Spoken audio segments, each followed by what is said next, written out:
Listen, the last 5 weeks have gone outstanding. Putting the staff together, that was priority number one. Feel really strongly about the quality of people that we brought in. Character, integrity, those were the first things we were looking for. And then great teachers, great work ethic, demanding on and off the field. I think we checked those boxes with all the coaches that we brought on board. And then as we've gotten going with the roster, evals of our current guys, the free agents coming up, as well as getting into the draft prospects here, it's been a great process. I can't speak highly enough about Ryan Poles and his staff. I've been able to sit in some of their draft evals so far, and to see how well that machine's clicking, it's just rolling on along. It's very impressive to see, and so looking forward to seeing that grow as we go through the springtime. You only get one opportunity to make that set the precedent for Ryan for how amazing you're going to be doing player acquisition. But you told him you got to have coming out of the draft and trade. Well, we as a coaching staff, we sat down with the entire personnel department, and we went through position by position what the ideal athlete would look like for each spot. We're very flexible on both sides of the ball. Coach Allen, myself, Declan, Richard Hightower, big process. Everyone's going to be heard in terms of what we're looking for, and we very clearly outlined what the ideal look would be in terms of attributes, height, weight, speed, in terms of makeup, which is of critical importance for what we're looking for. But at the same time, if it's a good football player, we're going to make it work as a coaching staff. So there's a balance going on with that, and I think the dialogue's been very, very, very healthy so far. Ben, how much of a change is it from the influence that you had in personnel decisions? Listen, everywhere's different, and this process is a little bit different than what I've been a part of. It was different in Miami. It's different when I first got to Detroit. It was different when I left Detroit. And so whatever way you go with is your way. And I feel really good about the voice that not only I have, but the rest of the coaches are going to have in terms of picking these players. Ben, Ryan talked about your vision of establishing a foundation for Caleb. What are the steps right out of the gate that you need to kind of iron out with him? Well, the springtime, not just for Caleb, but for the entire team, is we're going to go back to the basics, and that's the fundamentals of each position: blocking, tackling, catching the football, running after the catch, ball security. We're going to break it down to the studs and work to develop it from there. And so for Caleb, it's what are the important things about playing the quarterback position at the NFL level? It's as simple as the procedure of the huddle, breaking the huddle, using cadence, motion, shifts, all those things that can help attack a defense that we feel like can take another step here in Chicago. That'll be the starting point. And we'll look to build around him as well with the talent level and the rest of the support staff. When we talked to Dennis Allen, Using analytics, not just the personnel, there's a very healthy respect from me to the analytic community. I think that probably comes from my background. I can't really help it, but I do have the computer science and math background, and so I do like to use that as a tool when making some decisions, not just in-game management, but also big picture view of how we want to build the roster and what we want to do offensively or defensively to attack the opposition. Ben, we talked to Dennis Allen a couple of weeks ago and talked about the importance of adding to a pass rush.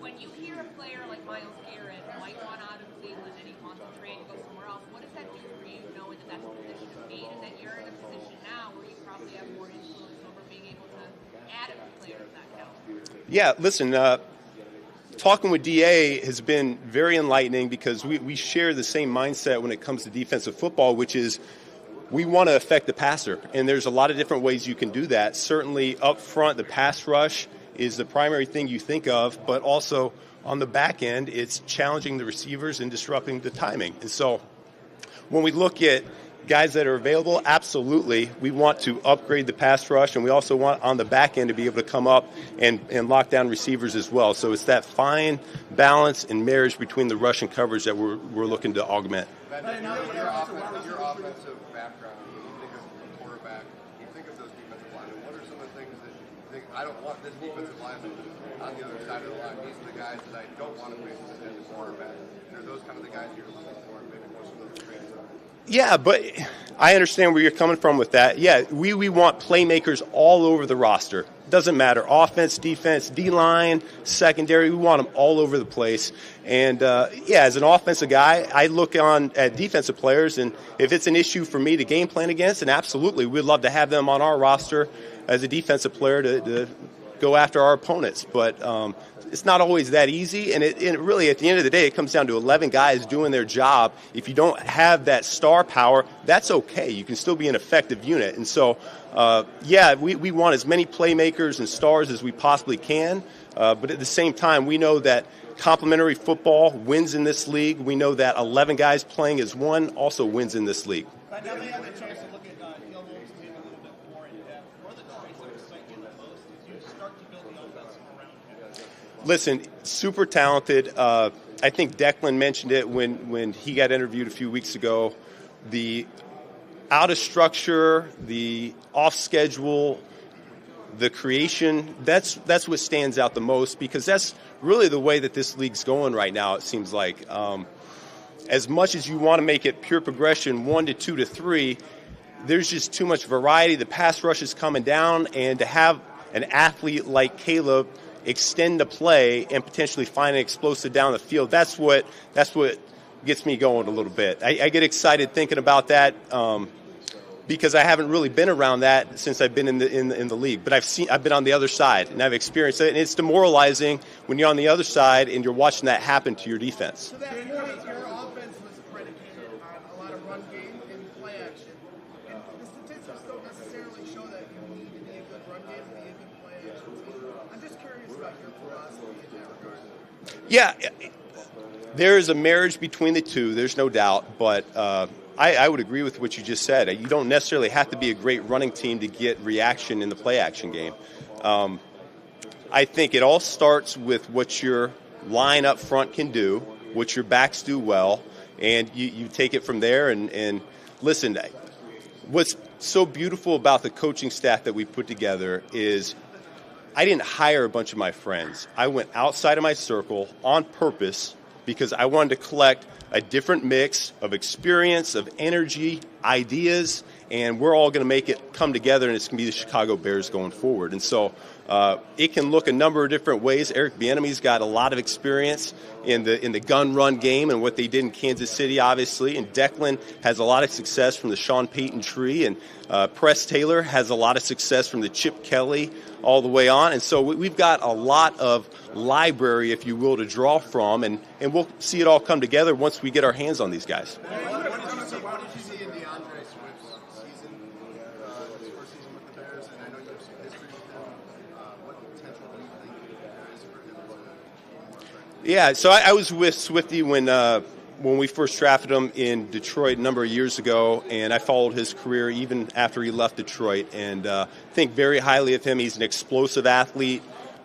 There's a number of things that he can do both in the running game and the passing game. I do think he can help ignite an offense because he's got that playmaking ability. So it'll be fun to start to work together again here this springtime with him. You got a talented wide receiving group in Detroit, and you now have one in Chicago.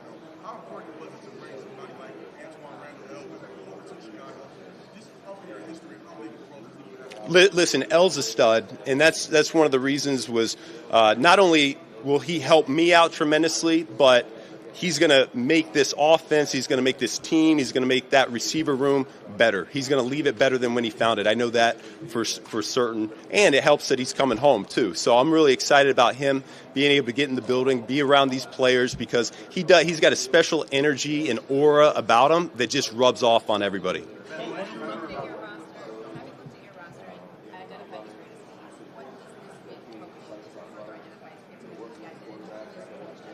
Yeah, so I think Ryan talked about it this morning a little bit. We feel really good about free agency and the draft and how the supply matches up with our demand. And so it's we've been able to dive into the film over the last few weeks, but now we can verify the personality, the football intelligence, and all those types of things that you wouldn't normally have known just by watching the tape. So it's just the next step in the process right now, and we're just cooking on along.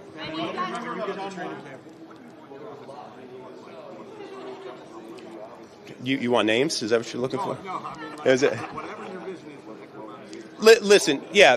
And if you want to give names, go ahead. we want a physical group, all right? It starts with that, and that's not just the offensive line, that's the entire team. DA and I have been talking about what that looks like on defense. It's going to look that way on offense. Starts in the trenches up front. We talk about finishing in a dominant position. We want to be around the football. The best football players, they finish around the ball.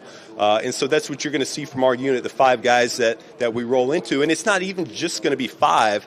Last few years, it ends up being 6, 7, 8, 9 guys end up playing significant number of snaps. So we've got to find those 5 best guys, but we also have to get a good bullpen, if you will, ready to go in at a moment's notice. To that extent, you have all three interior starters are up for free agency. Is it realistic to think you can flip that many offensive linemen in one free agent draft period, or how do you envision that working? Yeah, I think it's been done before, right? I mean, I think there's a number of teams that did that last year. The Panthers come to mind when they went out in free agency and got a couple top guards and really changed the dynamic of their offense, and you saw them clicking there in the second half of the season once they started to really gel. So there's no question that you can change the dynamic of a room just like that.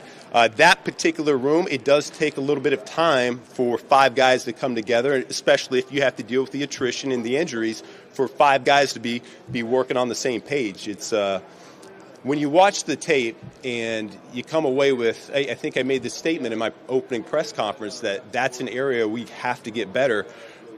That doesn't necessarily mean we need 5 new starters, because all it takes is one individual to blow up a play. And so we're just identifying where we can get a little bit better, and we're going to continue to raise that floor, and we'll find the right mix of 5 to 8, 9, 10 guys. Two more. Have the plays better, but also clock management. Obviously, you saw that on Thanksgiving. So, how are you working with the quarterback and your staff to make sure that the Bears don't have the same kind of clock management issues that they had? Well, I'm not working with the quarterback right now, but I will be soon enough. So we already have a plan in place in terms of Harry Freed was already on staff. He's someone I've got a relationship with from going back to Miami. I think very highly of him, and I'm really looking forward to sitting down. We've already started this process. We call it the Breakfast Club. He and I go 30 minutes every day right now, and he's just taking, I said, teach me like I'm a rookie quarterback from the start to the finish. And so we're about halfway through his program right now. And so once we get through that, we'll make a decision on where we want to go in terms of when the players get in and educating them on how we want to handle the situations that can pop up and potentially win or lose ball games for us. Last one, Adam. Declan, so great story about him. I ended up calling John Morton, who took the OC job at Detroit. He'd worked with Declan the last couple of years, and I asked him, I said, hey, how's Declan doing? Is he ready to be a coordinator? He said, Ben, listen, he's another Ben Johnson, which I think that's a good thing. I'm banking on that being a good thing. So, listen, I think he and I are a match made in heaven. He thinks very much like me. It's been awesome getting him into the building the last few weeks, and extremely detailed, extremely organized. The age does not matter. He is going to be respected by not only the players but also his fellow coaches as well. I can already see that coming into place with the coaching staff meetings that we're having right now. He's very well informed. It's just like anybody. If you can help make the people around you better, they're going to find value in you. And so that's what Declan's bringing to the table for us right now. Thanks, guys. Yep.